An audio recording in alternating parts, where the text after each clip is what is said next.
First of all, I don't even know what Wesley's over here talking about.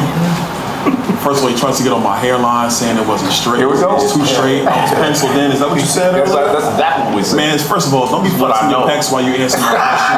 That's number one. Number two, everybody knows that, yeah, my hairline stay fresh. You know why? Because I go to the shop all the time. Wesley, I'm not even sure how you come to the barbershop.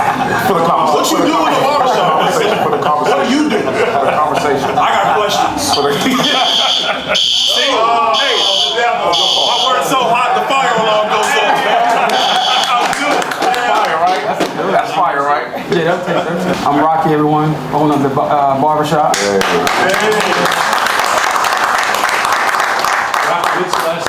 All right, everybody, listen, we want to welcome everybody to Rocky's Barbershop here in Atlanta, Georgia. It's a pleasure to be here. Let's be very clear. We're here to talk, obviously, about the 2024 presidential election, what President Trump it means in terms of here in the black community in Atlanta, but really all communities in Atlanta, Georgia, and throughout the United States. But before we get into any of the conversation, gotta introduce the owner of Rocky's Barbershop, Rocky himself. Rocky, how you doing? How you doing? Rocky, how you feeling, man? I'm feeling amazing right now. Very proud of myself and the fact that, you know, I never seen this many people in front of me, reporters, and I feel like I'm on the Hall of Fame.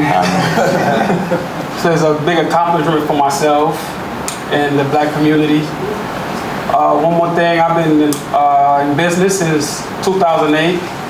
I've been through the struggles, the ups and downs, the COVID, but I'm just proud of, you know, just being a black man in the community and able to sustain all the diverse people that come through this door and service everyone, and at the same time just, you know, able to provide to the community, you know, everything that's we talk about. You know, I'm like a barbershop where, you know, we talk about everything from sports to politics to hospitals, injuries, crime, and everybody's welcome. Everybody's entitled to their own opinion, and that's pretty much it. You know, I just service to the community. I like unity. Yeah. That's my motto, unity. I like that. So, all right, now, Rocky, I know Rufus over here on the end, he comes in here. So what's Rufus's name when he comes in? What's Rufus's purpose for coming in? You gotta know him. Because I want to hear this. It came up early off camera. I want to hear this, Rocky, tell me. When you come in. To be honest, I gave Rufus this nickname. I called him Trump. He was the guy that would not stop talking. And he has to be heard. He has to have the last word. And I mean, y'all pretty much know that by now, right? Right. He has to, because he stands tall, so he looks down and be like, okay, you gonna let me talk or you gonna let me finish? So it's like,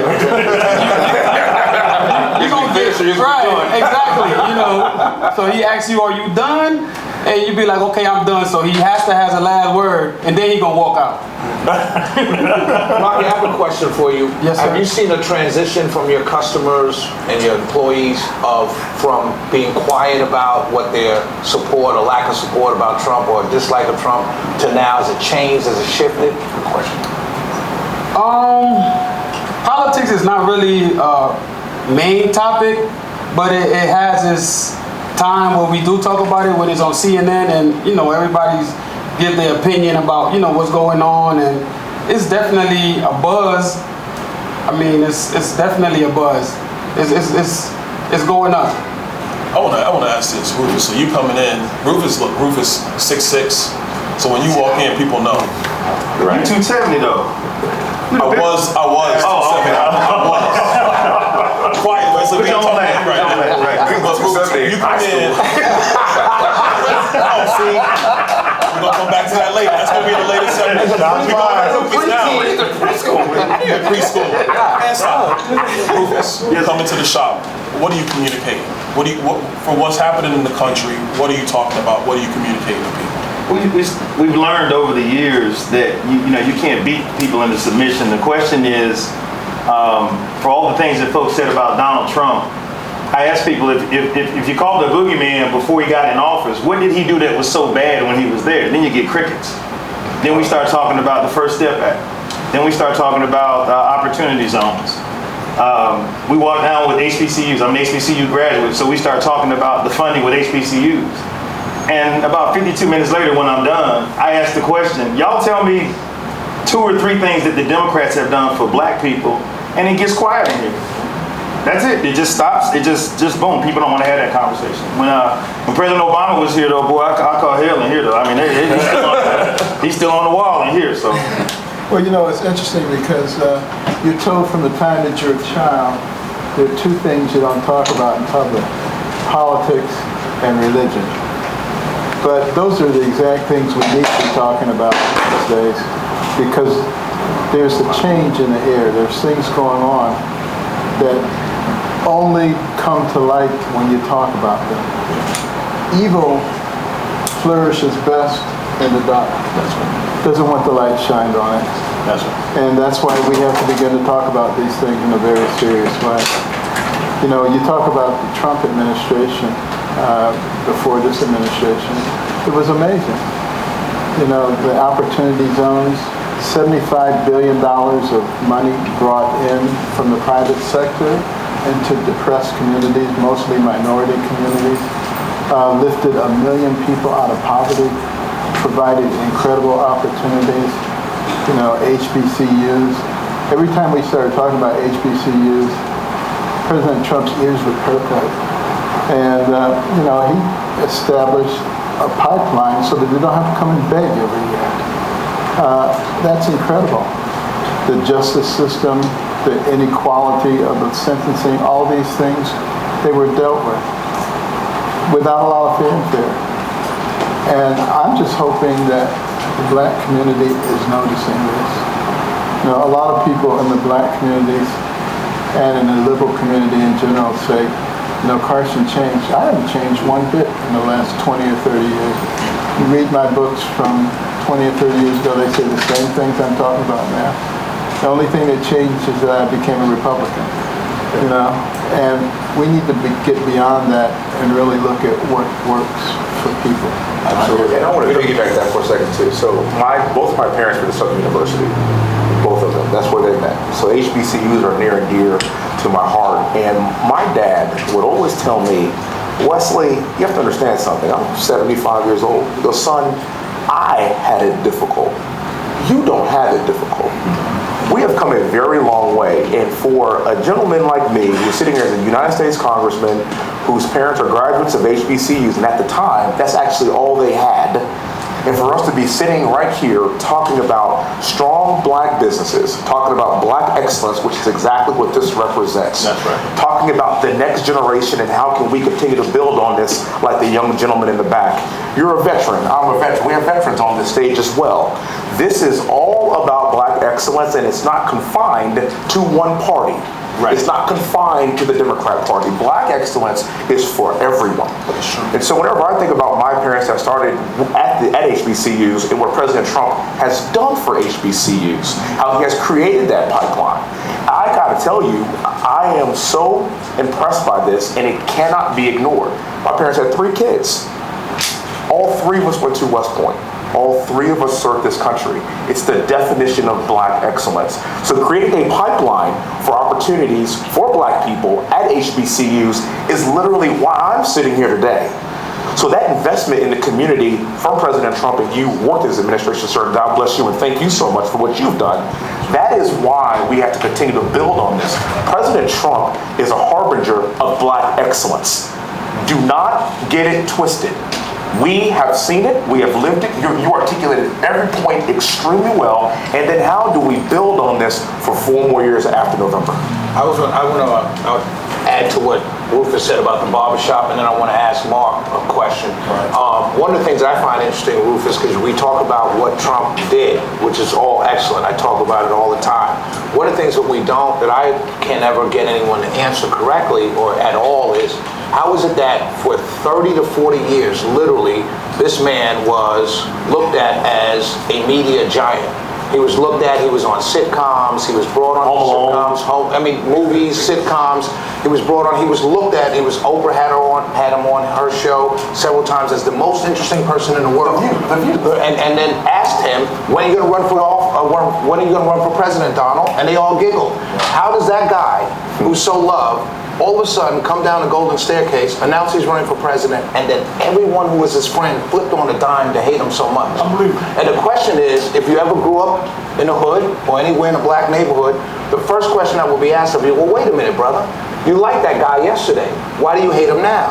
And everyone would question your motives. Not the motives of the person that you're hating now, but the motives of the person that just flipped on a dime to hate you. Joe Scarborough, Miko, these are disgusting people. These people went to his house, went to his wedding, was there, invited him to their wedding, and in their homes. And now all of a sudden he's the worst person in the world? It just boggles my mind why people don't ask that question, well, why do you hate him so much? Not what he's done, everything he's done is wonderful. I've loved it. I did much better the 4 years under Trump than I'm doing now under Biden. And my fiance will tell you I'm doing worse now because she's almost about to leave me. But That sounds like you got something to work on. I'm trying to. That's why I'm trying to. But the point, But the point is that people, you have to ask that question. Is why do these people that liked him for decades hate him so much, and he did it on a dime? It wasn't over the course of time. It wasn't during the course of his administration. One day. It was on a day. One day. One day he comes out and agendas. It's purely agenda. I mean, when you talk about the diversity of a particular black community, you got light skin, black skin, you got Republican, you got Democrat, you got so many levels of diversity that people draw on when they want to guide our community in a direction. And for me, I just see it as, here's a guy, I know hip hop, he was in all kinds of hip hop videos, and we grew up in hip hop era. And Trump in itself was a part of the hip hop era in many cases. And we look at even our childhood and how we view Trump, we viewed him almost like the cartoon with Richie Rich. Yeah. Here's the rich guy, you know what I'm saying? He had all the money and what have you, and so there was this aspiration to affluence, based on young kids coming out the ghetto and involved in hip hop. So for me, when I saw that, and I saw the immediate, cut the legs off of him, anybody that talks to him or anybody that supports that, there's a problem.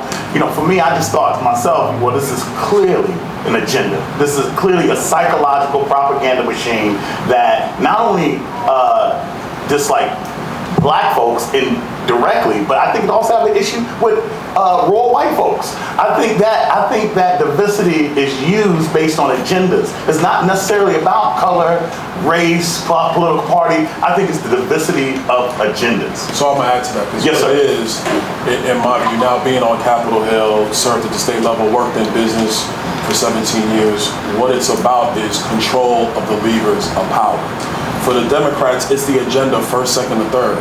The agenda can have devastating impacts. That doesn't matter. You got people in the Biden administration, they said, we're gonna just ban gas stoves. So I'm in a hearing when we're talking about it. Mm-hmm. And I asked the guy from the Biden administration, I go, do you know how many people in America have a gas stove? How many poor black people, white people, Hispanic people in America have a gas stove? They don't care. Do you know that you just can't plug an electric stove into the wall like at any normal outlet? Right. You gotta run a special circuit in order to power that stove because it demands more energy, more power. Have you thought about the cost of people? They don't think about those things. Yeah. They don't care to think about those things. What they are caring about is the agenda. We see what's happening in immigration right now. This immigration crisis is man-made by Joe Biden. He did all this on his own. He didn't have to change anything when he came into the White House, but he wanted to because his party wants massive open borders. Well, what does that do? It has massive amount of people in Atlanta, every other city in America, overwhelming services, and then the drug cartels take advantage of that, moving fentanyl into our country at record numbers, killing people in our country, overdosing on fentanyl, who might take in a different pill, but it's laced, and they're dying in the streets. They're about the agenda. And I think that, what we have to be focused on as a people, as a community, is what's gonna be best for us. Right. And you got two presidents, you got 45, you got 46, just look at it how we would look at anything. Who did a better job? I mean, look, Coach, I'm gonna ask you, and I'm gonna transition a little bit. Coach, you're a leader of young men. I want you to just talk about what you're doing here in Atlanta. And then secondly, what are the values that you're trying to instill into the young men that you're leading every single day? Oh, outstanding. Well, specifically, I just had a thought on your question, and I think that they turned on him on a dime specifically because he kind of jumped the order of things. And I think at that time, like Jeb Bush was supposed to be the next. He was supposed to be the next one getting coordinated, and of course Hillary Clinton was supposed to, she was supposed to be the one to walk right in. And Trump just basically kind of said, "I'm not going through no school board, dog catcher election. I ain't going through none of that. I'm just gonna come in. I'm gonna be the president first before anything else," which I think that basically is why people turned on a dime. Good point. To answer your question, sir, I am Coach Boyd, belovedly known as Marine Corps veteran, as was said earlier. I retired from my job early. I am still a young man. I made airplanes at a place up the street called Lockheed Martin. I gave that up in order to do full-time what I do now, which is teach kids STEM programming here on the west side of Atlanta.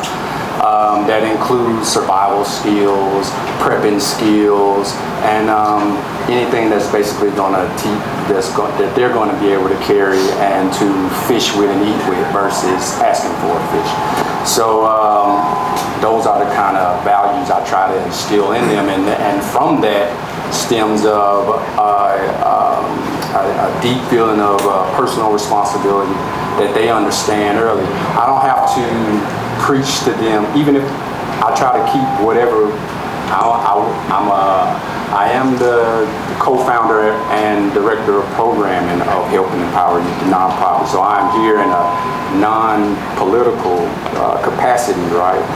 But even if I was somebody that instilled my values upon them, they can go outside their door and they can see the crime that is out there that has existed since they've been alive. They can see that no matter who is in the office, right, on their level, that the hood still looks exactly the same, right? So I don't have to try to lean them either way. They can clearly see it, and they can, as y'all talked to the young men earlier, you can clearly see that they made their own decisions about how it is they want to move. They're firmly planted. They're not aloof. You know what I'm saying? So I try to instill in them that they want to be dependent on nobody but themselves.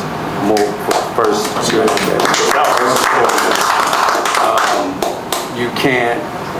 They live a life of self-sustainability and survival already every day. Some of my kids can't even go into their homes at night until they made a certain amount of money during the day. They can't even go into the house until they pay the caretaker, whoever that person may be at that time. You know what I'm saying? So they already are living survival. I feel. As my faith tells me, I feel the Lord has put me in a position to sharpen that edge just a little bit and show them, a different way. So gun violence is prevalent here, right? I'm a strong believer that we don't take away from the rights of those responsible people in order to alleviate such a problem. You eliminate the problem of poverty, you eliminate the problem of gun violence, and you can do that without taking away my AR-15. Right. That's not gonna happen. Keep mine. Please not allow that to happen. I will text you, sir. When that ain't. I like my AR and my AK. Let's not forget the AK guys out there. Okay, so yes. I want to ask Latron a question. You do a lot of work with the black farmers. There's a big issue with black farmers. They're struggling. There have been several court cases. Still, no monies have been brought down. What is your message? We have two elected officials here. What is your message to Trump and these, about the plight of the black farmer? Yeah. So, first of all, we all know we all have this ugly history of our past where the transatlantic slave experience caused this huge issue, and from that progress has been trying to till and really produce what God gave us all for free. It's out of the land, right? And so one of the things that I've seen, particularly with black farmers, and some of the barriers. So let me address those first real quick, some of the barriers. The barrier is one, logistics. Logistics support, being able to get product from their farms into major metropolitan areas for distribution. So addressing that's a huge piece. I personally don't see, giving someone a check, which is capital is needed, but giving someone a check is a solution. We have to be able to see production become a part of our economic system. And so that logistics system is one part of it, which I think could solve a lot of problems. In addition to that, in every major city across the country, you have these large swaths of, they call it blighted, all this language that kind of shoots down, food deserts, and I don't really want to call it that, but they have these areas where access is a challenge. But every one of those areas have large warehouses that are abandoned. And so what I'm thinking is a way to put a direct program together for black farmers is to institute a program that bring cold storage specifically to these areas where the market just simply left them alone. People are still eating, people are still operating as restaurants, but those areas don't have the supply chain, or really the food security program to make it work. Real quick, I want to stop your train of thought. Talk to me a little bit about, because you mentioned it first, logistical issues and of course like capital. Yeah. But like, talk to me, like open up, expound on logistics. Like tell me like really day to day. Like I want to hear that. Oh, absolutely. And I want to mention some of the programs that they did over at HUD and some of your great work, Dr. Carson. But before I go there, I want to answer your question. Those logistics mechanisms, what they look like, one, refrigerated box trucks, okay, to maintain the integrity of the food in the supply chain. Okay, so a truck going to the farm, working with the packing houses, where they can get market value. Right now they get farm value because brokers show up, and brokers, they try to talk them down and get a farm number. They're taking it straight off the land. You're taking it straight off the land, right? So if the farmer, though, had the capacity to work with an aggregator like us, that's what one of the work that we've sort of built through in that trajectory, is working as an aggregator for farmers to distribute their product to the major chains like the Krogers, the Publix, the local mom and pop grocery stores, the local restaurants. So that logistics chain needs support. That's significant support. Does that support look like regulation, lack of regulation, less regulation? Good What does that question. support look like? Good question. So the regulation is a challenge. It has always been a challenge. In fact, the goalpost moves from here to there, and then there's a group of guys, primarily guys. For the women that are involved, there's no disrespect. I love you too, but those guys simply they manage their network and they have their interest involved. So when you talk about this issue with black farmers, you're really talking about a group of wealthy people who are managing and stewarding that wealth, and they really have it in their interest. Here's a piece, Shelley, that Congressman, to your question. So that logistics support from the farm, aggregation, moving it to the city. So now you're in a city that have a need, and there's a population that can buy, that are currently buying. Supporting that would create so many entrepreneurs, because you're gonna people who are gonna make jams and jellies and peanut butters.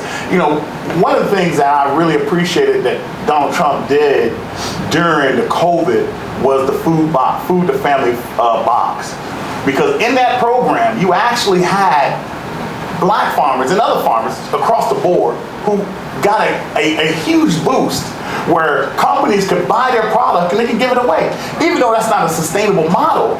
Right. The boost in itself to create the logistics supply chain without the regulation, because that was the key, Shelley, to your point. That ability to do the food to family box program probably changed lives that we would never even be able to count. It was really impactful. In fact, we were involved in part of the last mile here in Atlanta. We distribute at the World Congress Center.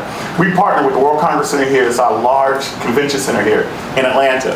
And every weekend we did 8,000 plus boxes to families who actually needed it. And that type of impact, I got to witness it from hand to delivery. I got to witness the people who got to employ in the assembly line, the boxing the food up. I got to witness the farmers who got to get their carrots and their bell peppers and cabbage into the boxes. So to answer your question, now that's a great question, and I don't necessarily believe it's just. I don't like the narrative black farmer. Let me say it that way. And the reason I don't like that because when you put that on there, there's a stigma of diversity even in that. And that diversity causes someone on the other side to say, I don't like that program. Right. But if we talk about a farmer who's getting a fair shake and getting a real opportunity, that's human. That's a human issue. Right. One last point, if you don't mind. When you think of Pharaoh, Pharaoh never gave Moses a chariot and money to go to freedom. It was only the Creator. It was only God. God gave him land. God gave Moses and his people land, and they produced in that land, and they were able to provide an economy or the environment accounting, the household accounting. So the accounting of their environment to be able to do for themselves. And so I believe if we could find ways to create that vibration, even the conversations about payouts and this type of stuff, it'll shift because that equity be earned. The equity comes from that production, that distribution.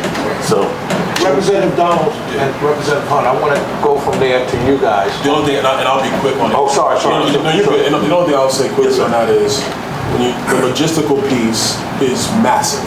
Yes, sir. And I would say it's not just farming, it's really through most production in the United States. We have major logistical issues. The Biden administration did their massive inflation reduction and in the infrastructure bill.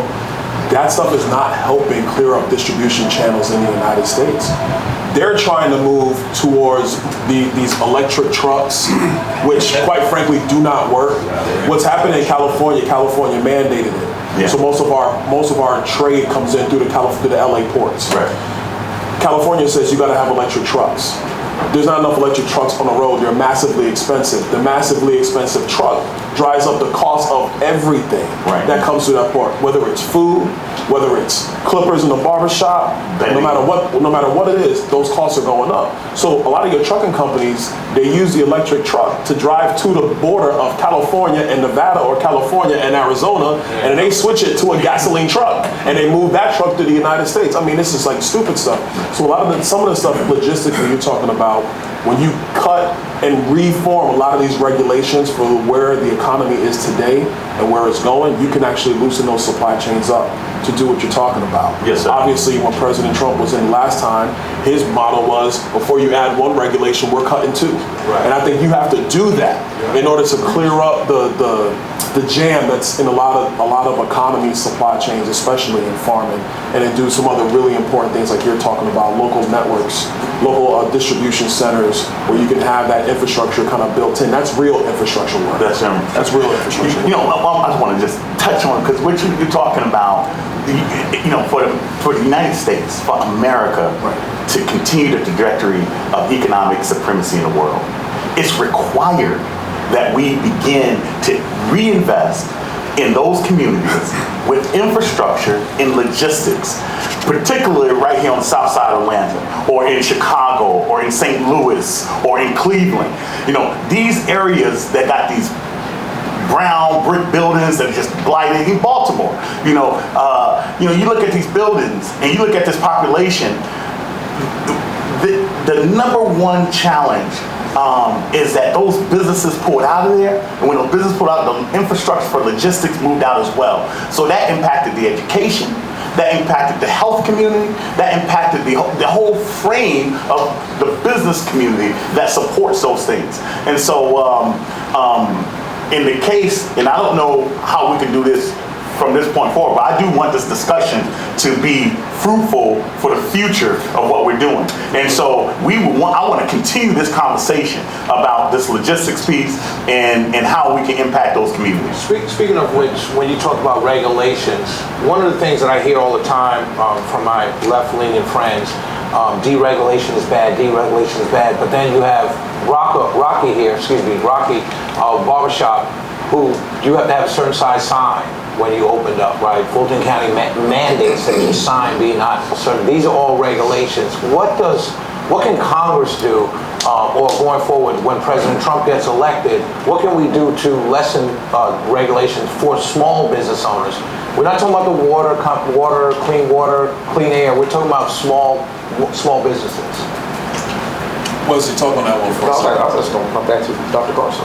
Oh, actually, hold on. The administration. Hello. Hey, Mr. President, how you doing? Well, I'm going to put you on speaker, but actually a great question just came up. We're talking about regulations and some of the things that can be done to alleviate the regulation burdens of a lot of businesses. But I'm going to put you on speakerphone for everybody to hear. Hold on a second. All right, everybody, you're on with the president.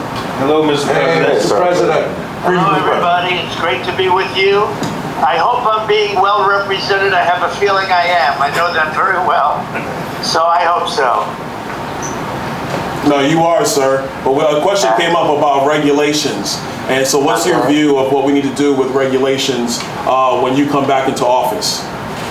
Well, as you know, I cut taxes and regulations more than any other president. We had the biggest tax cut, bigger even than the Reagan tax cuts. And I also cut regulations far more than any other president. And they have put a lot of them back already. We will get them cut so fast. And you know, it's very interesting when I went to business leaders and said, which was more important, these big tax cuts or these big regulation cuts? Almost every one of them said regulation cuts.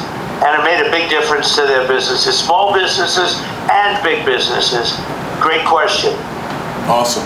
Anybody else got a question for the president? I mean, I want to tell him that black folk will vote for him if he get gas under $1. All right, so Mr. President, the statement, I'm not gonna call it a question, the statement is, black folks are voting for you if you get gas under $1. Oh, well, I'll tell you, I got it pretty close. We had it for a little while. You know, we talk about $1.87, and now it's on its way up. As you see what's going on. I'm seeing $4. I'm seeing $4.50, depending on where you buy it. But we actually had it to $1.87, and we had it to $1.52 at one point. You know, different points. But we had the gasoline as low as it's been in a long time. So I don't know if I can guarantee $1, but we're going to get it as low as we can. And that's a big spur for the economy. The lower you get it, that's a big, big spur for the economy. Hey, Mr. President, it's Wesley Hunt here. How you doing, sir? Hi, Wesley. I got a question for you. You've been talking a lot about no tax on tips. If you kind of talk about that and what impact that would have, not just on the black community, but on everyone. I think it's a winner for all of us, and it's your idea. So if you kind of talk about that, that'd be great, sir. So about a month ago, I was at my building in Las Vegas having dinner with some big people, business people that were, you know, planning some big developments and things. And the waitress came over and said, how you doing? And she said, oh, the government is after me all the time for my tax on tips. I said, really, they do that? He said, yeah, Biden just made the regulations much tougher. And it's very tough nowadays, tax on tips. And I said, how would you like to be no tax on tips? Because first of all, it's very hard, you know, it's a very hard thing to control from the government standpoint. But the people are very unhappy about what's happening, especially the new regulations. And anyway, I just came up with the concept of no tax on tips. Let the people earn what they earn. And it has been so popular, beyond anything. I've never seen anything like it. So we have no tax on tips. Vote for Trump, no tax on tips. Hey, Mr. President, we have Ben Carson's here with us. Hey, Mr. President, how you doing? Hi, Ben. I'm good, Ben. You know, what you said about the regulations is so important. At HUD, we were able to get rid of over 2,000 regulations. Right. It made it so much easier to get things done in general. But I just want to encourage you to continue to speak out, because the attacks on you have been absolutely ridiculous. We're praying that God will give you the strength to bear it, because you're standing in there for all of us. Well, the attacks have been unbelievable. What they say, and they'll take a speech where I'll be out rallying, a perfect speech for an hour and a half, 2 hours. We have big crowds. We had over 100,000 people, 107 to be exact, in Wildwood, New Jersey. We had 25,000 in the South Bronx. We have 88,000 in South Carolina. We have tremendous crowds, and you'll make a perfect speech. And this lowlife Biden will take the speech, him and his people, and they'll cut sentences out, cut words out, cut sentences out. Oh, Trump, look, you didn't make a good speech. You didn't make a good speech. And I do them largely without teleprompter. I don't need a teleprompter. He can't read a teleprompter. But these people are nasty. They're really horrible people. They really are. It's a shame. It's a shame. I've campaigned a lot over years, not even, for myself, but in particular, I've campaigned against some pretty bad people for others. But there's never been anything like this. They make up things. Suckers and losers, which was never said. They know it. They make it up. They literally make it up. You saw it with the 51 intelligence agents, where they said that they got this done, where they said that the Hunter laptop from hell was all Russia disinformation. And, it's just a total made-up thing. These people, so you're right about that, Ben, when you say it. It really is a shame of shame. But the people understand it. We're leading in every poll, and we're leading every swing state. And one just came out, I guess, Nate Silver, the New York Times, that we have close to a 66% chance of winning, which is a pretty good chance, I guess, when you think about it, right? Hey, Mr. President, you got time for 2 more questions? Yeah, sure. All right. Go ahead. Mr. President, Shelley Winter, how are you, sir? How are you? Thank you very much. I wanted to ask you, the debate is tomorrow. Do you think that you will get, what many of my listeners are asking me, do you think that you will get a fair shot from Jake Tapper and Dana Bash? Do you think you'll get fake Tapper, right?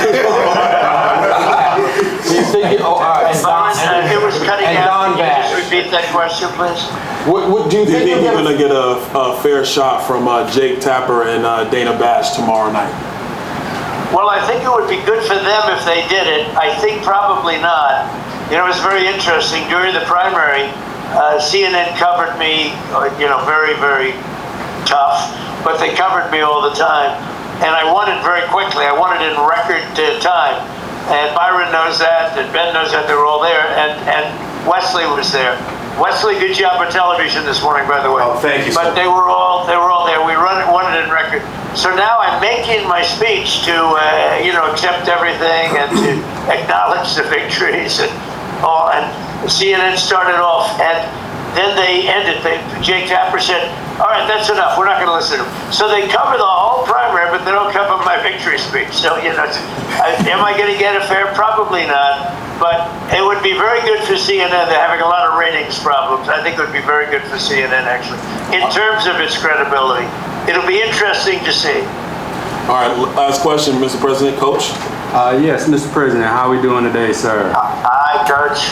All right, my question is, in the black community, it's been made a big deal about how you have been kind of railroaded here as far as your court cases go and everything. Yeah. And the support that you'll receive from the black community is kind of like a sympathetic kind of support, because it's understood that we've received similar, not even similar, but basically we've been railroaded since the day we came here. We felt that way, right? So if you can acknowledge that you are getting support from black people because of this, then we can kind of acknowledge that we have been getting railroaded. So my question is, what can you do about those Alvin Braggs on your side that have been doing such railroading from the time?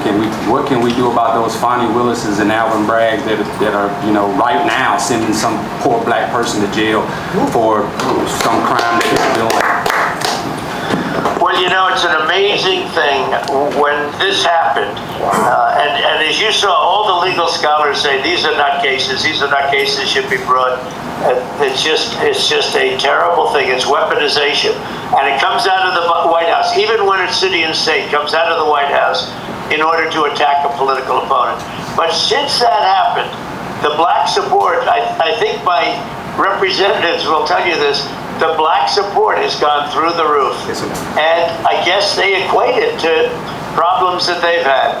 But since this has happened, like the mugshot is the best set. It just beat Elvis Presley and Frank Sinatra by a lot, by the way. Beat it by a lot. But that's the number one mugshot of all time. It's really an amazing thing. Since it happened, the support among the black community and the Hispanic community has skyrocketed. It's been amazing. Really been amazing. It's been actually very nice to see. Mr. President. You know, it's in one way you say, gee, isn't that too bad? But the truth is, it's really a lovely thing when I see that. We have great support now in the black community and in the Hispanic community. Great support. I'll say before you leave, Mr. President, I'm a veteran, and we have several veterans here on the panel today. And of the group of people that I say support you the most, the black veterans tend to be with you. So we're with you, sir. If you want to talk a little bit about what you've done with the veterans. Well, I just want to thank everybody. It was, in fact, if we did it tomorrow, I'd be there. I'd be there despite tomorrow evening. It's going to be big, and they say maybe the biggest. Somebody said this will be the highest rated show of all time. I said, don't tell me that. I don't want to hear that. Hey, I'm not interested in listening to that. I actually said that to Byron. I'm not interested in hearing that. But I just want to thank everybody for being there. You have my support. We did a tremendous amount. I wrote it down just a little while ago, knowing I was going to make this call. Achieved the lowest African-American unemployment rate, the lowest ever. We delivered the largest small business tax cuts ever. We lifted 6.6 million people out of the poverty, which is a record. Black Americans saw their largest increase in home ownership ever. We gave record funding for historically black colleges and universities. I actually got them taken care of. They were really in bad shape. And we passed it, and we did that. We passed historic criminal justice reform, which nobody else could get. And when I left office, we had almost no inflation, virtually no inflation, which is a killer in the black community and every other community, frankly. And it's just a killer. We had absolutely the best, most beautiful, we had very little inflation. And now the inflation is a disaster. It's killing the black community, and it's killing the country, inflation. It's known as a country buster. So we did all those things, and nobody else came close. And we'll do them again, and we'll do them even better. All right, Mr. President, thank you. Thank you, sir. See you tomorrow. Thank you all. Okay, I'll see you tomorrow. Hope I see you all tomorrow. Thanks a lot. Yes, sir. Bye, everybody. I tell you, when we get a chance to, I'd love to have you ask them a question about, and really dive into the impact of access to capital that was postponed with COVID-19. And I wanted to ask him, and you all get the opportunity to ask him, what type of programs we put in place to have access to capital in this society that we have. And So that I'm glad was that a major you thing. asked. Yeah. You know, you just stepped into my wheelhouse, right? I'm happy to hear. I'm glad you Let's talk about it. So we at the barbershop. So listen, I sit on financial services. I worked in banking. Okay. There's a couple major issues. The first issue is overall federal regulation. Yeah. If you go back even before COVID, go back to the Great Recession, as we like to call it now, back in 08 and 09, when Obama and that Congress, both House and Senate, they passed through what they call Dodd-Frank. It was supposed to fix the economy and protect America from the big banks. Right. But the problem is what that's done is made the big banks bigger. So the big banks are massively bigger now. Community banking has been destroyed in the United States. So you want to talk about access to capital, whether it's you, Latron, whether it's Rocky, anybody else trying to get access to a small business loan, it is so much more difficult today than it was in 2008. And it's gotten, Rocky, am I speaking facts now? Facts. All right, there we go. So that's for y'all. Rocky knows what I'm talking about. Now, as So you have to undo a lot of the damage done by Dodd-Frank, because you have to open up. It's like logistics in food. You have to open up the lines of capital. You can't clog them down with regulation. You got to open that stuff up so business can do that. When President Trump in his last term, he signed legislation amending some of Dodd-Frank to loosen up those lines. Second thing's happening now, the Federal Reserve under Joe Biden, they're talking about raising bank capital even more. But if you talk to the banks, they'll tell you the issue is not bank capital. The issue is when you run an economy like this, when you overspend and create massive inflation like this, it makes the cost of borrowing so much more expensive for banks. Right. It makes deposits more expensive. And so they're trying to find a way to make money on their side too. And so the cost of lending goes up for small business owners like Rocky, small business owners like yourself. So you got to get government spending under control. You can't just keep borrowing and borrowing and borrowing, because it's only going to get more expensive for small business owners, for families trying to figure out how they're going to make ends meet, whether they go to the store to buy a product or they're going to the bank to get a loan for a business, for a mortgage, for a car, whatever the case might be. You got to take care of those two major things. I'm not going to speak for President Trump, but I'm going to tell you, if I have my way, we're going to do those two big things. I think on the spending front, President Trump's definitely going to make sure that we get this thing under control, because you got to get the inflation out. Right. You got to squeeze that out. And the third piece, and Wesley just said it, and I'll let Wesley talk a little more, you got to grow the economy. That's energy production, etc. Yeah. You know, I want to go back to something that John was talking about, the divisiveness. This goes all the way back hundreds of years. In places like Mississippi and Alabama, there were more slaves than there were slave owners. They were very concerned about that. So they told the ones in the house that you're better than the ones in the yard. The ones in the yard, you're better than the ones in the field, to keep that divisiveness there. And then after slavery was over, the light-skinned ones, you're better than the medium-skinned ones, you're better than the dark-skinned ones.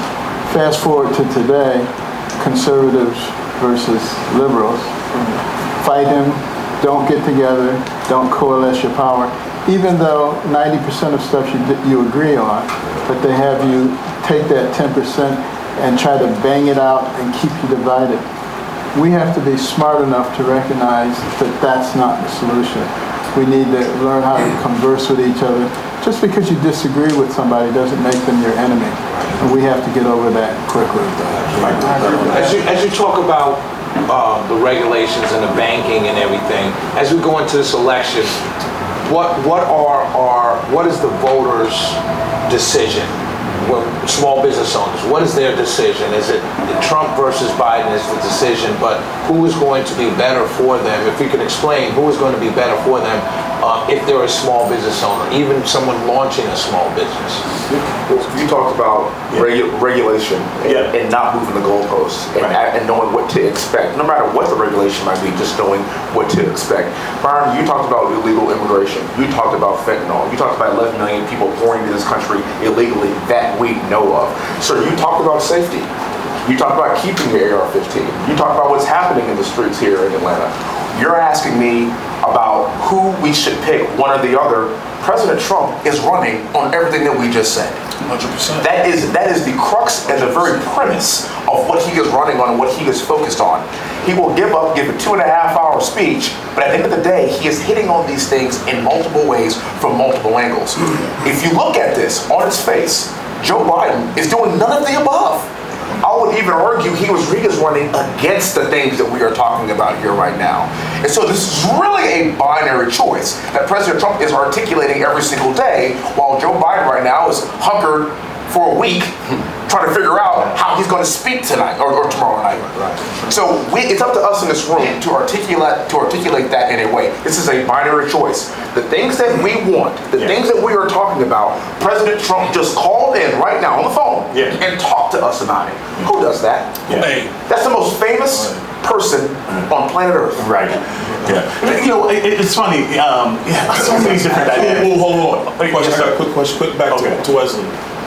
Would Joe Biden just get an impromptu call? Come on. Come on, no. Because I know leaders of Congress who can't get an impromptu call with him for 10 minutes. No. They can't get an impromptu. Sorry, go ahead. That's big. Just access to the decision maker makes a big difference in business. So what you're talking about, this is our language. Having access to the decision maker and he can call in, this has been great. And I appreciate you being able to pull that off. You know, that's a nice little trick you did. But no, more important. But more important. Here's something I think is really important. Dr. Carson just touched on it, and everybody, but that divisiveness, you know, when we leave this, there's gonna be a whole lot of conversation. Here these black guys come and talk about Trump and this, that, and other. Here in Atlanta, we're in the Black Mecca, right? So not only is it a Black Mecca, this is Wakanda. In the black community, we call this Wakanda. This is black business, this is black educators, this is black doctors, this is black excellence. When we leave this place, they're gonna have conversation. A lot. One of the biggest conversations that may come out of this is how can you guys support him when he has the dog whistle for a group on the other side? And for me, I want to address that because I think that's a really important part. You have rural Georgia, you have the antebellum South, you have people who grew up in a society in their culture. I'm not gonna go to China and dictate a Chinese culture. I'm coming to Atlanta saying, here's what's good for my city, in my neighborhood. These are the things that are good for us. And we're speaking the language that we're in Wakanda. And so if Donald Trump happened to be elected and we are in that position as the leaders of our society, why wouldn't we try to find ways to bridge a gap? And why wouldn't we want to be a part of the solution? The other piece of this that I think is really critical, when you talk about economy, right? Economy is it's a scary word for poor people, and it's a big scary word for rich people, right? On both ends. Because the economy language talks about money, ability to move, access. I hear how you responded as it relates to the access to capital with the small banks and opening those channels up and deregulation. Oh, that's critical, right? But at the same time, if I got a small business, I know a good friend of mine named Zach. He owns a place called Local Green Atlanta here in Atlanta. And one of the challenges Black deal with, even under this administration, is access to capital. He wants to open up local green restaurants all across the country, right? Killer Mike and two other brothers, T.I., they got a business here, and their businesses, from real estate to restaurants, they're trying to get access to capital as well.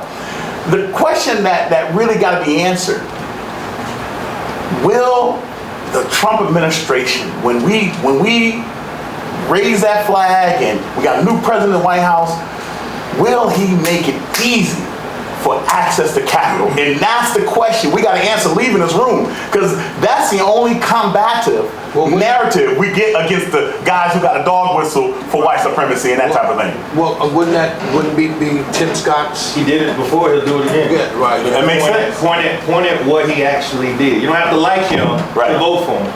There's a joke about chickens for KFC. Yeah. Okay, you have to be for people who are for you. If you're a barber and you get tips, right? Yes, sir. Okay, would you want to pay taxes on tips or not? No, sir. Okay. So I'm not saying all the barbers would vote, but I don't see why any barbers would be against that policy. Right. Also, for the media and for anyone listening, it's a substantive conversation that we're having. I don't know how often it's known, but this is the conversation we have in the barbershop. Absolutely. Right. We know y'all brothers all agree, right? A little bit more cursing. A little bit more cursing. Right. Not this one,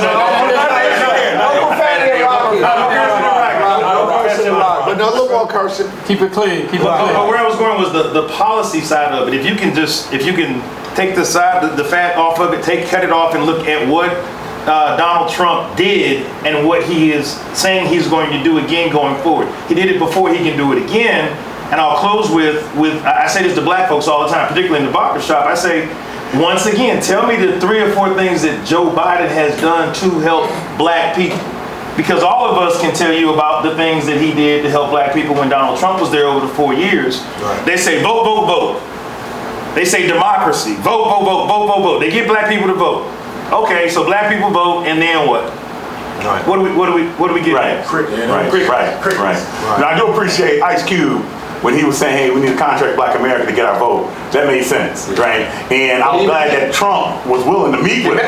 He met with them. And looking for solutions. Biden didn't even meet with them. Here's the thing that's more interesting than that, Latron, is that he was crucified, meaning Ice Cube, for even having the conversation. Steve Harvey, many people don't remember, when Donald Trump won, in 2016 he won, Kanye visited him right out of having mental issues. When Kanye came out of that meeting, they asked Kanye, what'd you talk about? Kanye didn't answer. Trump answered for him and said, we just talked about life. This is a man standing with one of the most prominent African-American artists at our time. Many people in hip-hop like myself, who are hip-hop fans, call him a genius. Still do. Regardless of his political stuff. But even though he's a musical genius, he said, we just talked about life. And Kanye got trashed for that. Steve Harvey met with him, and all these professors said, well, why does he meet with the professors or the pundits? We're smarter. Steve Harvey's just a comedian. Steve Harvey literally almost had his career crashed from having a meeting with a man. And so at some point, what I say to the African-American community or anybody that will argue with me, and this happens all the time, is that at some point you got to ask yourself, how do you hate this man so much? The man hadn't even put his hand on the Bible yet. And they were going after him. He hadn't even put his hand on the Bible. All he did was win an election. And Steve Harvey, who is loved now because he had to dispense with any kind of good words he had for Trump because he got destroyed, almost lost everything, his syndicated show, TV, everything. Then he had worked hard, lived in a car, that he tells the story, lived in a car for years to get there. So how do you have to ask us, you have to ask anybody, white, black, I don't care who they are, but particularly African Americans, how is it that you would let other people, and you know what I mean by other people, I'm talking to them, I'm a part of them, other people tell you that this guy is so bad that you can't even meet with him, or else we'll destroy you. Just remember, that is powerful and scary as hell. Sorry, Marxist ideology depends on intimidation. That's it. That's what they do. I think,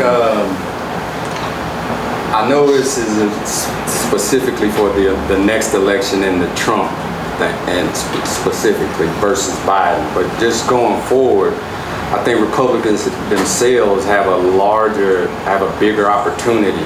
Trump might not be the messenger for Republicans to be able to get to these black people that are now waking up and leaving the Democratic Party. They ain't necessarily going straight to the Republicans, but they, like Dr. Carson or somebody said that we got some, they'll use those couple of ideas to divide you. But really, even if you go down and ask even down to the kids in my program and their parents, they all hold mostly center right. The majority of America, period, is right to center. Is to center right? So I think Republicans got a better chance at looking. I know this is gonna be sore on this type of thing, but they got a better chance. They got a better chance of looking past Trump to the next thing, to the next person, and that person is the right preacher. Because then in the black community, you need the right preacher. A black community will go listen to a preacher that's doing all kind of sin if he hooping and hollering with the right kind of message. You go get the right kind of preacher, for the next election, for high office, we'll look. The only thing I'm gonna say to that is, you can't get ahead of today. True. Yeah, I know you gotta look to the next election. And today, the old saying is, Rome is burning. Rome is burning today. And chill, man. It ain't burning. It's not looking good though. We in World War III. We in World War III when they said Trump was gonna take us, and we there now. I go back to the fundamental question. I've been asking this question for 2 years. Wesley has heard me say it. This is the Pepsi Taste Challenge. America, you got two choices, 45 or 46. Who did a better job? That's it. What tastes better? That's all you got. Binary choice. What tastes better? We know what tastes better. And I think to the point you were making about the vitriol that came for him, that still comes for him. There's a funny thing happening in America right now. People are looking at all the vitriol, and you know what they're saying? Man, I've been saying it for 8 years. I know my food costs more. That's it. My food costs more. You've been saying that for 10 years. I know this border's wide open. You've been saying that for 9 years. How come Israel's now fighting for their survival? That wasn't happening 4 years ago. It's happening now. So it takes leadership at the end of the day. Now, what I will say, as a Republican, man, our party hasn't done anything worth a damn about communicating. I'm so sorry, Rocky, about your shot. About communicating with That's black a quarter people. in a jar. About communicating with black people. We've not done that work. Right. But if we're gonna speak truth, there was a guy who ran for president back in 16, and it might have been inarticulate. You know, what did he say? What was in the Meat Mill song? Other side of America at the top. What else do you gotta lose? What you gotta lose? He asked that question. And got destroyed for it. Did Jeb, hold on, but here's the question. Did Jeb ask that question? Nope. Did W ask that question? Nope. Did HW ask that question? Nope. I don't remember them doing that. Right. He did. He did. He did it his way. He did it. I think for our people, there's a fundamental question we gotta ask.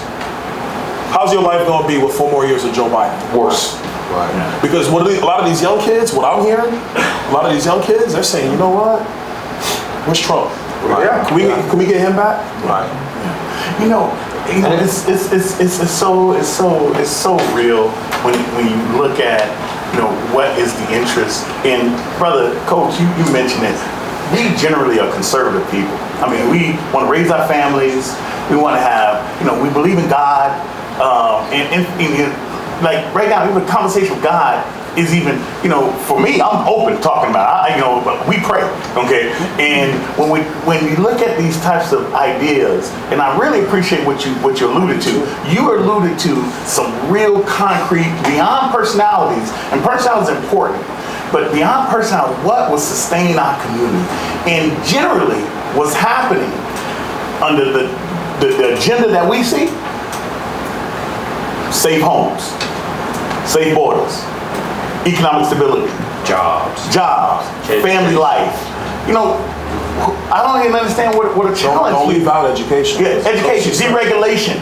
You know, no, I want to just guide my community. No, y'all go do what you want to do. Right. We make the rules around here. Right. You know, local rules important to me. Right. You know, and I think those things are the message. And we really got to hone in telling that story really, really well. The other piece, What would you say, Latron? You're out there in the community. You do a lot. What would you need from Representative Donalds, Representative Hunt, to take that message from here, take what we talked about here into the community? Same with you, Mark. You're in the community. Same with you, Rocky. You know, you guys represent, as friends of mine, you guys represent people that are not wearing Trump 2024 t-shirts, you know what I mean? Right. But you're speaking the language and everything, and people respect you. What do you need from these two gentlemen to go out there and preach this message for November? you know, I think they've said a lot of it. Be transparent with you. You guys said a lot of it, but there is a piece that we gotta deconstruct, and that piece is that Trump represents this white supremacy narrative, where you gotta deconstruct that. That's a major stereotype and barrier to a message that's gotta be. It's got to be more clear for black folks. Like, we don't want to support an open enemy, right? Generally. Right. However, for the most part, I don't necessarily know if that's the message that they're putting out. I like the fact that if you believe in a way and you want to go into the mountains, or you want to go in the hills, or you want to go where you want to go, and you want to live with your community in that space, I don't have a problem with what you do. Okay, if you're gonna come in my community and we're living in a certain way, I don't want you coming over here dictating either. And I think that if you all are able to really work on the deconstruction of that narrative of supporting a white supremacist versus supporting an American agenda, that American agenda. Saying the narrative is created by somebody else. Yeah, the narrative, they got to take it away. That propaganda. Yeah, people here that will take what you say out of context. So I'm going to make sure that you're not saying that he is. You're saying the narrative. By the team already clipping right now. Right. Yeah. Well, look. I mean, let's be very clear in my language. So for anyone who wants clarification, there's a propaganda narrative far beyond Trump that came to this country when my ancestors landed on the shores of Savannah, Jamestown, and the shores of the East Coast in America in a transatlantic experience. And that process over years, beyond Trump, has been something that's been passed on generational and inherited by children who really don't even understand what they're really saying. They just heard their parents say narratives that were divisive. So what I'm talking about is we gotta deconstruct the American future. And we gotta acknowledge the American past, that we are truly working as a community. So when I'm saying we gotta be able to deconstruct the narrative of a white supremacist idea, which is really born out of the historic energy that was put into this country through the transatlantic experience, and people inheriting that through birth. That's what I'm talking about. That's where that came from. Now we got to be able to deconstruct that and talk about an American agenda that is reflective of equity, true opportunity to relive and reinvigorate an American dream. So let me say this real quick. Yes, sir. To the white supremacy deal. If that's what Donald Trump truly believed, then why would he undo the '94 crime bill? Because when you did that, what you predominantly did is you cut short sentencing of black men, because in the mid-90s, Joe Biden and the Democrats felt that they wanted to treat crack cocaine as a higher threshold of punishment than any other drug, any other illicit drug in America. He came in and he unwound that. If your whole goal is, I want to be supreme, whatever the case might be, why would you do that? Yeah. You see what I'm saying? Yeah. So like, this is where I think, and to your, it's not against you, Latra. I know what you're saying. Yes, sir. It's really more for them than for you. Okay. But I think that people have to get past the narratives that come from media. Dr. Carson knows what happens when the media wants to have a narrative. Right. I know what it is when the media wants to have a narrative, because they just push that as opposed to actually digging into the context. My mother always raised me to say, to think, do not listen to what people are saying. You look at what people are doing.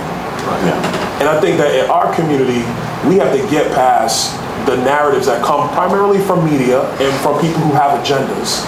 Let's be clear, because a lot of people have agendas, and look at what's actually happening on the ground. Right. I'm gonna give you another one. Yeah. What's that one? Charlottesville. That's a good one. Yeah. So the Charlottesville one, there's good people on both sides. Well, what was never reported, never really talked about, is that he was actually doing a press conference on infrastructure that day. That was a 17-minute press conference. By the way, Joe Biden hasn't given a 17-minute press conference since he's been president. I'll give you that one. 17-minute press conference, right? He just kept saying, I condemn white supremacy. He said it like 6 or 8 times in the middle of that speech. In that same presser. Right. The press just keeps asking the same question. I know they all hear and love you guys. They keep saying the same thing. He kept saying it until he said, look, what else do you want me to say? You had this person on that side, that person on that side, and then you have bad people on both sides, and we can't have any of this. Yeah. And they took good people on both sides, and ran with that for 3 years. Ignored everything else. The clip's still on YouTube today. Which is the point that a lot of people, to the point of people coming around, particularly young people, that's what they're seeing. They've been told something, and now they're seeing it real for themselves, and they're saying, wow, he never said that. Wow, he never said it's happened several times. And that's what people are going through now. I think people are seeing the things that they're being told was said, wasn't really said that way, or wasn't really said the same way they're reporting it. I mean, I'm seeing it all the time in what I do all the time. People will come back to me and say, I heard you said this. And I have to go back and pull what I actually said to send it to the person and say, no, I never said that. So I think when you talk about creating a narrative, how do you, to answer the question I asked you to ask I want to hear from Mark. I want to hear from Rocky. I want to hear what they got to say. But I would say the answer to your question is making sure that when someone comes to you with that, you don't have to deconstruct anything. You all have to do is show them what was really said. Because Reagan was cast the same way, Trump was cast the same way, George W. Bush was cast the way H.W. was cast. They all were cast as dumb, racist, and not qualified. The same 3 hits for all 4 people. All 4, Reagan, Bush, H.W., and Trump. All Republicans were cast and attacked in the same verbiage used every single time they ran by the same media outlets. Shelly, you hit a good point, because it is a good one now. Everybody remembers when Kanye did it right after Katrina. George Bush doesn't like black people. Remember that one? Right. You don't care about black people, and that was the narrative until it came out that W and Michelle Obama have a good relationship. Right. And now in today's media, it's, oh no, we like George W. Bush. She was great. Well, because that stuff happens all the the devil came along, quote unquote, the devil came along worse than the last one. Yeah, the agenda shifted the program too. No, the agenda never shifted. The person they hate shifted. You know, it's just like anything else. You hate Reagan when he was there. Now they're quoting Reagan. They're saying Biden gave a Reagan-esque speech in Normandy. These people hated Reagan 20 years ago, and it's the same people saying it. And so you've got to understand, when you want to deconstruct the narrative, you have to deconstruct it by pointing out to the people you're talking to, like, look, if you believe this man is a racist, then why did these other white people love him for 30 years? Right. That's it. That's a simple question. A real simple question. I'll give you an example in the barbershop. And I was looking at everybody. I mean, they call me the political brother. They would call him the smart brother. They would call Dr. Carson the OG. The OG. Right. Rocky would be the ball. Every barbershop, everybody knows who on the barbershop, right? I'll get back to Byron later. Okay. You be the old school brother, the wisdom. Y'all in the back, y'all listen to old school, right? Then what do we say when we get to Wesley? What would y'all call it in the barbershop? Clean. Everybody want to know, what do you do? Right? Right. Then you got the mouthpiece right here, right? The word, the voice. In terms of where we're going, I tell people in the barbershop, I say, Google when Biden said the N-word 13 times, it gets quiet. I say, pull your phone out. It's real quiet. And I say, why doesn't the media ever talk about, whenever you bring up Trump, they want to bring up something from the 1970s. Okay, fine. But Biden said, I don't want you to go to school with my kids. And he said the N-word 13 times. Now, y'all can try to explain it, but if Trump said it once, you want to hear the end of it. Right. So we are here we are having that kind of conversation, but black people don't control the narrative. We don't control the media. We don't own it. Right. But what we can do, what Dr. Carson says, is we can influence it. So that's it. That's my little 2 cents on it. Everybody need to take their Twitter. They need to take their X. They need to take their phone out. They got to get their social media and simply make it very clear. And I think as you're traveling and you all are going to different cities and talking to the black communities, you really got to get those people to start sending out the social media messages that you can account for, you know, and that are authentic and are very real. I know for certain that when Donald Trump was in office, our business grew. Okay, so I'm just telling, I'll tweet that. That's the truth. Our business, I don't want to be very egotistical, nothing like that, but our business grew when Donald Trump was in office. And is that a result of timing? Possibly. That's God's mercy, right? And I believe in God, and Trump does too.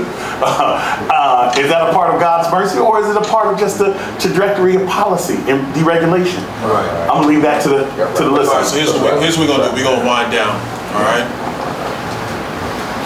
I want to end on this note. And you gotta keep it tight. We just been flowing and talking.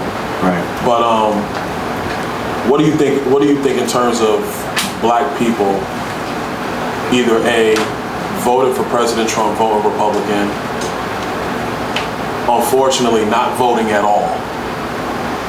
And then, how much do you think is actually going to stay with Joe Biden and the Democrats? I'm going to start with you. We're just going to go straight down. Well, that's right. Before that, from a nonprofit's perspective, to your question that you had, Shelley, for you two guys that are legislators, I would say, please consider, we don't need more police. We don't need that stop and frisk. That just like Democrats have their scare tactics to get people out, Republicans have their scare tactics to try to get people out to go vote too, like saying black people are scary in this way and that, and we need more police. But we don't need more police interaction. We need more freedom to be able to control our communities to mitigate some of that crime. So we don't want to turn this place into a police state. That's right. I would say. That's right. You want to restate your question, sir? Yeah, you got it. Thank you for that point, though. That's a big point. Yeah, put it out there. Which one? Which question? You want me to restate it? Yes, sir. Restate. No, you restate the question. What do you think? Where do you think black people are going in 2024? Over in terms of voting, how do you think that's going to look? It's been said that, and our party hasn't done a great job. I've been a Republican my whole life. 32 years I've been in politics. And we just have not done a good job of communicating in many cases in what we've done. But I will say this for black people. If in one, and this isn't new, if black people for one election just voted Republican or didn't vote Democrat, now all of the Democrats would know that they lost because they didn't do right by black folks. Right. But then Republicans would turn and say, hey, we can win with y'all, but let's keep it real. Republicans have won without the black vote. Right. So just imagine with the black vote and putting ourselves as a people in a position to work with whoever's in the White House. It doesn't matter your gender, your race, your nationality, whoever you are. Black people have often been the only group of people who are shut out for 4 to 8 years because we didn't rock with whoever was going to win. I'm saying black people should work with whoever's in charge, regardless of whoever that is. But with regards to the election, I think that you'll see that I didn't believe it in when they said it in August of last year. They said the numbers were going to be historic. I was like, yeah. In December, I said, nah. And then what? We went to we were at Mar-a-Lago, and I'm starting to see that blacks can be somewhere between that 13 to 15+% of the black vote in the fall. I'll go with that. This is what I say. I think that the polls are early, but I am seeing it on the ground. In my day-to-day travels, on my show, when I interact with African Americans in just bars, clubs, hookah bars, wherever I'm at, what I'm hearing is, the biggest thing that I'm hearing is not necessarily that there is a hardcore vote for Donald Trump, but they're open and willing to say they miss him, like you said earlier. That's what I'm hearing. There used to be a whisper campaign. Hey, Brother Shelley, in Barbershop, I was called Unc because I had gray hair. But hey, Unc, I hear what you're saying. I kind of agree with you. But they whispered it. They whispered it. Now people are openly saying, I like him. Now, will that translate into votes? Because a lot of these are every election year voters. These are inconsistent voters that we're talking about, particularly when we're talking about African American men. We're inconsistent. Not inconsistent because we're not responsible, inconsistent because there's nothing really out there for us. So I think, like Rufus, I think we're going to fall. I think black men particularly are going to fall between 17 and 20% when all is said and done for Donald Trump. I think there's going to be a higher percentage of African Americans who actually stay home than come out for the Republicans. And that's my gut feeling. What I think we should be working on is actually moving those inconsistent voters and moving them into a consistent voter box and making it comfortable for them to say and go on social media, like Tron said, to talk about Donald Trump. I think more and more are getting comfortable, but I think we need to do the things like this, or what you guys are doing, to make it more comfortable for people who are not really political. So you're hearing it, the people you're hearing from are not the political people. These are your FedEx drivers, your Amazon drivers, your fathers, your deacons in the church, your teachers. They're not political. Their lives are not spent around Fox and CNN and MSNBC and what's being done. Their lives are spent around, how do I get my kid from gymnastics home and what are we going to eat for dinner?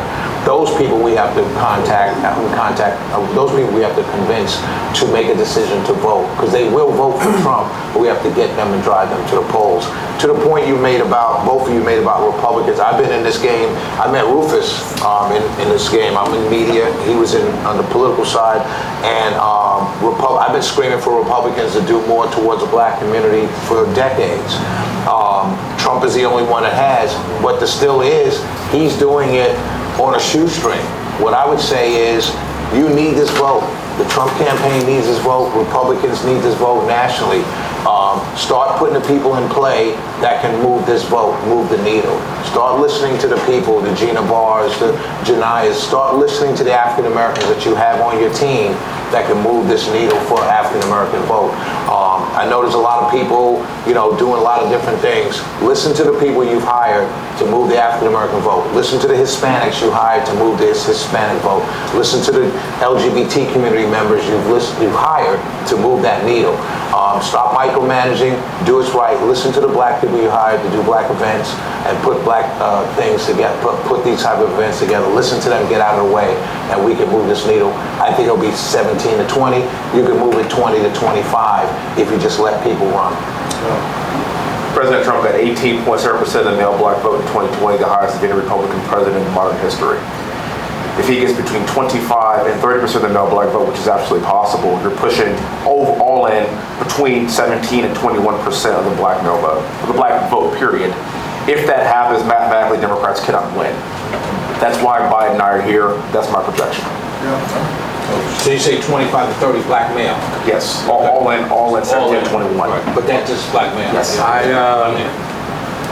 can go with that. You can pass on it too. No. Could we restate the question again? What do you think the black male vote will be for Trump? Yeah. I think the black male vote is going to be somewhere around 14%. It's going to be somewhere around there, and if this is being going to be lower than it was in 20. It was the black male vote was 18.7. I think it'll be higher than if it was 18. I would say 20. All in. Yeah, I'd say yes. Then I think it's gonna bump up. And for anybody that is even watching now or that is listening to the sound of my voice, and you are black, still go vote. Go vote still. Do not stay at home. You will be counted as being a lazy black person. Still go vote. If you must do what I do, when there is no person for you to vote for. During this last Georgia Senate race, there was Herschel Walker and there was Warnock. When there was a qualified Republican there to run by the name of Kelvin King, who would be our senator right now if the Republicans had ran him. Nonetheless, I digress. Still go vote, black people, because you will be counted as just lazy. They will not go into the nuances of why you did not vote. You will just be in the lazy column. Just leave it blank, and then make sure you vote for the down ballot things. Study the down. Those are the important things that matter where you live. Vote for them city council people, them school board people, them dog catchers, because tomorrow Sarah Palin is gonna go from that little dog catcher to the vice presidential candidate. Okay, so do that for me, please. Thank you. You have a black Republican male local elected official right here. There you go. Look at this. See the guy sitting on the floor? He just may be the very next vice presidential candidate. Rocky, you answer, you're gonna no look. Free haircuts. No wrong answers. No wrong answer. No wrong answers. I'm just black in America. I just want the right person to win. Support black businesses, small businesses. I like the word unity. I like to be diverse. I like who support me. I support them. I like teamwork. That's simple. I like to keep it simple. Basically, do what's right. Do what you say you're gonna do. Don't make promises. And I think everybody will be happy at the end. Everybody will be happy at the end if we just stick together and don't make it such a complicated decision based on Republican, Democrat. Just do what's right. Like he said, go out and vote. Don't just leave it blank, because then you won't be heard.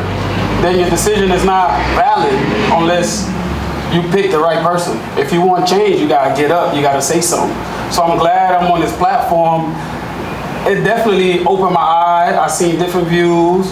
I seen different perspective from the way it was said, and just listening to people makes more sense. Listening to the right people at that. It's really like, how you say this? You can have a conversation with basically a client, but if the client don't know what he's talking about, then they kind of like throw the conversation off. Right. So now listening to the right people that have the right answer, you be like, wow, this makes a whole lot more sense. They got proof. They say Google it. You could back up your statement, and it makes sense. So now I'm like, okay, this is an eye opener for me, because I'm like, okay, I never seen it that way. But now I'm like, okay, at the end of the day, I want to do what's right. So if you black and you in America, you're gonna vote for the right person. If he's saying no tax on tip, he's saying the right thing. So so you're gonna go with the stats. And at the end of the platform, I just want to like thank everybody for just getting the opportunity to be heard. And I like the fact that I was surrounded with some black powerful men. Gave me like a little energy, okay, I feel like I've been doing something right. I want to get with this brother right here. He helping the youth. He said he has a youth that want to be a barber. I'm like, okay, I'm interested in that. I want to help who helped me. And Rocky, we are sitting with you, not the other way around. Yes, sir. We are great. Let's be clear about that. Thank you for hosting us. Thank you. All right, so real quick, we got to go quick. Yeah, we gotta go. Dr. Carson. Well, first of all, I appreciated everybody's opinions here. This is great hearing this. I hope we do this more often. The founders of this country understood that we would come to a point where our democracy would be challenged. And they left the final solution in the hands of we the people. That's what the vote is all about. And it's so important for people to understand that you have to vote responsibly. You have to know who those people are. And most people just look for the name that looks familiar. You can't do it that way. It's got to be somebody who aligns with what you're doing. That's absolutely critical. And I think a lot of people, it's not about black and white, it's about people in general, realize that our country is at the apex of going one way or the other. Correct. This election is very important. So if you care about your children and your grandchildren, make sure you avail yourself of the information that's necessary. I think the black community will do that. I think you're going to be surprised at the result. I think it's going to be very good. You think it's going to be higher than 25, 30% as represented? I think it could easily be. Really? Excellent. We're brief. There's two things that come to my mind. The first thing is... Wait, generally brief or Latron brief? Generally. Very, very generally brief. But I want to really just touch this. One of the most influential positions, elected officials in the state of Georgia is the Commissioner of Agriculture. And his name is Tyler Harper. Okay. Those positions that you talk about running down the ballot, in fact, Tyler has probably one of the most influential when it comes to wealth, because he's a steward of what God gave us for free in every state. So anybody watching this in every state, do know your Commissioner of Agriculture is the steward over what God gave everybody for free. Okay, that includes your gasoline, and we talk about that logistics being really, really important. I didn't mention the fuel. I heard the president mention, I heard Shelley ask about that question. But when it comes to logistics, that fuel cost makes a significant difference when it comes to price of goods and services. And if you're a person in America, and I'm talking to black folks right now, look at who's stewarding and who's the regulatory influence over what the land that your feet are on. It's critical to understand that. To answer the question as it relates to Donald Trump, I think that this whole election, not only with the presidential election, but it's got black folks more engaged in general. I think black people, and I'm not speaking for all black people, I'm just talking about the inspirations and the people that I come in contact with. I think black folks are engaged. And him going to jail and going through the process, and we see the criminal justice system unveil its ugly head as it relates to biases, be it right or wrong, just the nature of a bias. And they have this term, and lawyers know it, the appearance of justice. When you see that, people naturally, not just black people, everybody, they naturally have this, I don't like seeing unjust issues. So I think that black folks is going to respond to these issues, particularly in this election, and as it relates to that vote for Trump. Now, for the record, I have been based on issues. For Latron, I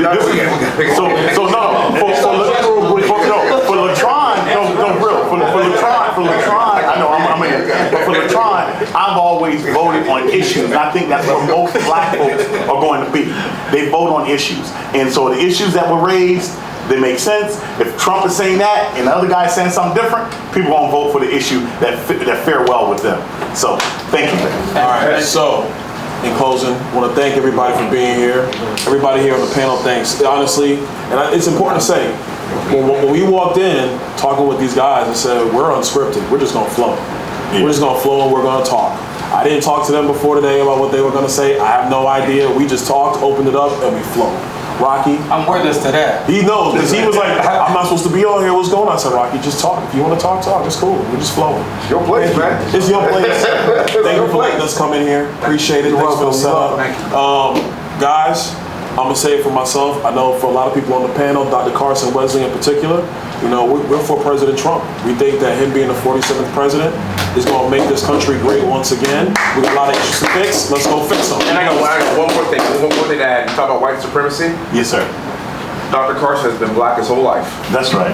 He's been black and I'm black. Okay. We are supporting President Trump.